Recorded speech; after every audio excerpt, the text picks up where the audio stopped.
we were overwhelmed by something we've never seen before.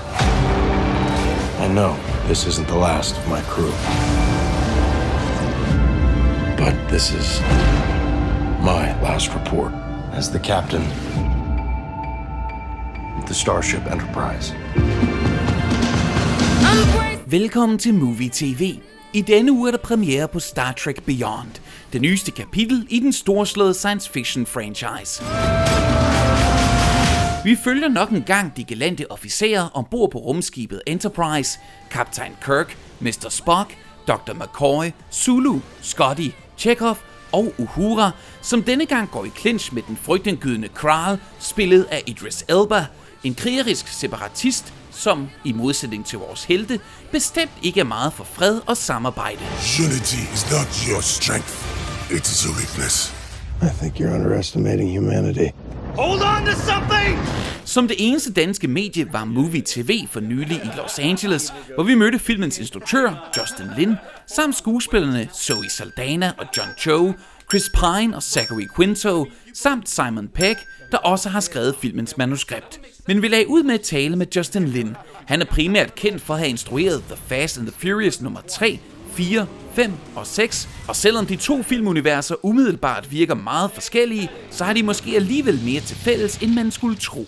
Can I just start off by saying that, as my T-shirt may indicate, I'm a huge Star Trek fan. I have been since I was a kid. I'm also a huge fan of the Fast and the Furious movies that you've done. And one of the things I really feel is a huge strength in those movies is sort of the group dynamic, sort of the character interplay. And of course, we know you're great at action, but I feel maybe that's one of the reasons as well why JJ thought of you for this movie. Yeah, I mean, I don't know what was in JJ's head, but I was excited, when I got the call, I was actually ready to go do another movie, And so when I got the call, I had to take a couple days to think about it. And it was at that point that I realized how much Star Trek was part of me, how influential it was, because when I started watching the show, I was 8 years old. My family had just immigrated to the States.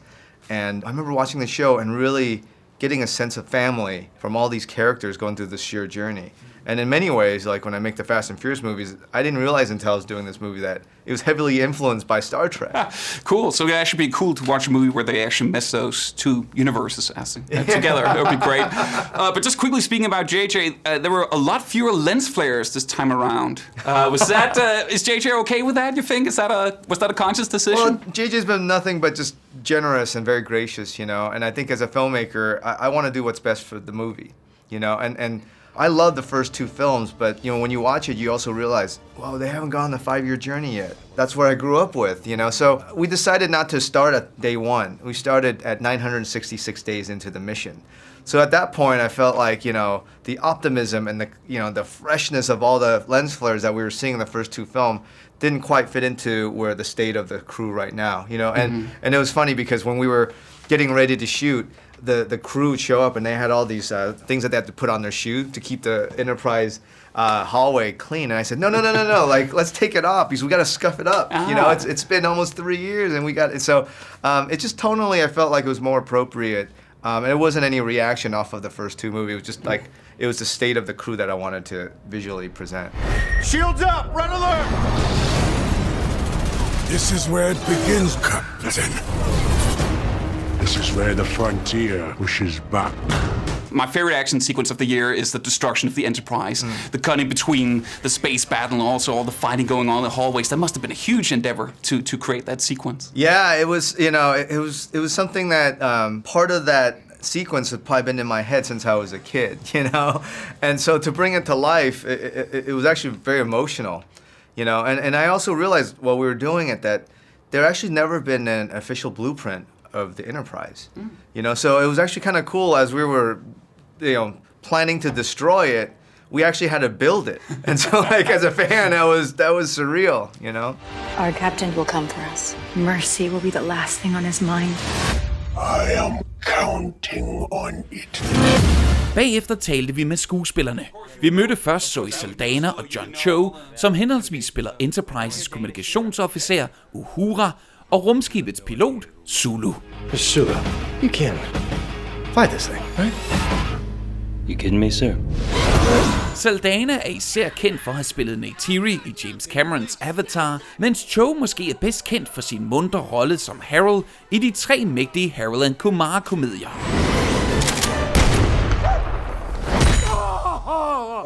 I shot Santa Claus in the face. He's real, and I shot him in the face. Men der var altså en helt anden rolle, som jeg lige var nødt til at spørge Cho ind til. Just before delving into Star Trek, there's one thing I need to ask about because it's sort of been bugging me a little for years, and now I've finally been able to get it answered. That hairstyle in Total Recall. What's the story behind that? And was it your idea? It was the direct.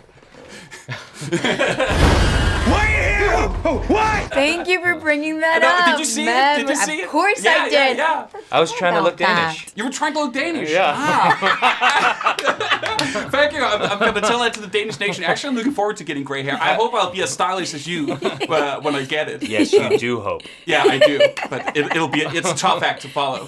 But you guys, you've been really great in these 3 Star Trek movies. I really feel. Thank you. Of course, as Sulu, the pilot, and of course as Uhura, the communications officer.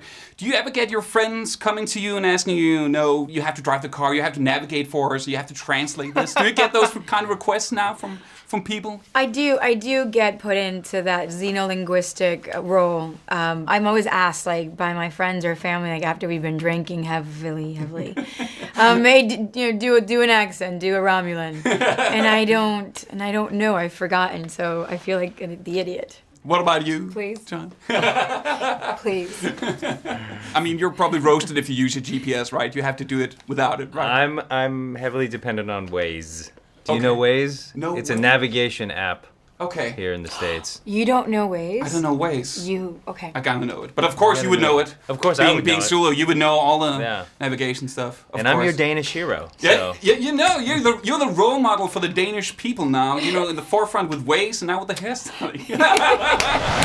Så sprang vi videre til Simon Pegg. Udover at brillere som Scotty i de nye film, så er Pegg i denne omgang også manuskriptforfatter bag kameraet. Den engelske skuespiller har nu også masser af erfaring som forfatter. Han skrev bl.a. manuskript til komedierne Hot Fuzz og Shaun of the Dead, og så er Pegg jo samtidig, ligesom Justin Lin, en kæmpe Star Trek-fan. I really love the message of the film. Thank you. This ode to unity in a way. I felt it was so timely. Absolutely. I think this idea of being better together is very prominent at the moment. The idea of unity against isolationism. Kral is a separatist. He believes in conflict and struggle. He thinks that's what makes people great. Whereas the Federation is all about coming together, tolerance, no prejudice, that kind of stuff. And I think that's what we need to do. We need to, in order to survive, I believe that ultimately we will prevail as a species and we'll come to this understanding. If we don't, then things aren't going to go well, Almost hope they would come out like 1 month before Brexit. I mean, the villain in this film could almost have been called Brexit. It sounds like a sort of science fiction name, Yeah, exactly. Maybe for the sequel. Yeah. We need to find our crew. I will help you find your friend. Let's hope this doesn't get messy. Undeniably, it's a summer blockbuster that we want people to enjoy, and yet I think the thing that sets Star Trek apart and in its 50th anniversary is the notion that it does have these underlying themes and ideas that are relevant and reflective of what is happening in the world. And I think this film is no exception. I think it's happening at a time when the idea of unity and togetherness is something that's being really challenged. Yeah, especially in Europe at the moment, yeah, of course, but terrifying. also here with the election. Ugh. Don't get us Let's started. not get too much into that. I love the very little reference there to Who Mourns for Adonais. I catch that. Exactly, with the giant hand. I love that. Yeah. I wonder how that would look with modern effects. Well, also, if you watch it at the end, during the closing credits, you see it. Really? I missed that. I gotta watch it again. Yeah. And I think it's the first time I've heard Spock said Leonard to McCoy. Yeah. That was just such a lovely moment as well. I thought it was important that in what they thought was their final moment, they dropped the usual facade of kind of antagonism and actually were honest with each other. It was so nice. Thank you. It is imperative that you locate any surviving crew. Here I was thinking you cared.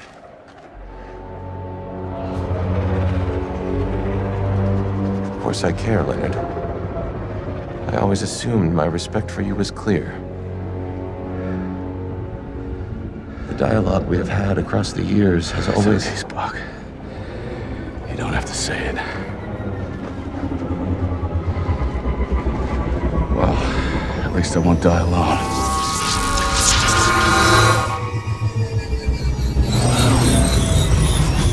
Well, that's just typical. Desværre fik vi ikke mulighed for at møde Idris Elba, som spiller filmens skurk, Kral. Vi havde ellers fået en idé til en helt ny film med Elba, der blander to af hans seneste roller.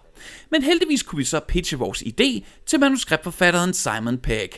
As the writer, I have this very brief pitch that I'll just lay on you for the next movie, because you had Idris Elba in this, of course, and he did the voice for Shere Khan in Jungle Book, of course, and now he's been a Star Trek villain. So wouldn't it be apt to do, like Jungle Book 2, The Wrath of Shere Khan? The Wrath of Shere Khan, fantastic. That would make sense, right? I think that works. It's right up there, man. I think he looks better with his tiger face. Yeah, although, right. Maybe he can pull off any sort of mask, right? I love these old painted posters as well. They were great. The Jungle Book 2, The Wrath of Shere Khan. Brilliant. Yeah. Let's do it. Let's make it. Thank you. Speak to my people. Yeah, we'll do. Der er allerede blevet annonceret en ny Star Trek-film, og Chris Hemsworth vender åbenbart tilbage i rollen som Kirks far, George Kirk, der ellers døde i den første film. Men hey, måske finder de en ond George Kirk i det alternative spejlunivers, som Star Trek tidligere har skildret. Det var i hvert fald en verden, som Chris Pine og Zachary Quinto gerne vil se mere til, så måske ved de noget, som vi ikke gør. Is there anything in terms of hope or what you'd like to see in the next chapter of the Star Trek saga? I'd like to see Evil Kirk. Let me go! Spock! Get these men off me! Spock! You traitors! I mentioned this before. From the Mirror Universe. From the Mirror Universe. Yeah. We all want goatees. Evil goatees. Evil goatees. Have you had a goatee before? It was a ill-advised bad idea, but I did have a goatee for a while in college. Not good. Not a good look. But I'm sure you'd carry it now. I mean, with the ears, I bet you'd sell it. Well, if Spock would have a goatee, that'd be Spock with a Fu Manchu. Doesn't he have a Fu Manchu? I hope we just keep pushing things forward and keep changing it up and improving on things, and building on what we've done before. That's what Star Trek's all about. It's about forward momentum and change and progressiveness. And I hope that's the spirit with which we move forward with these stories.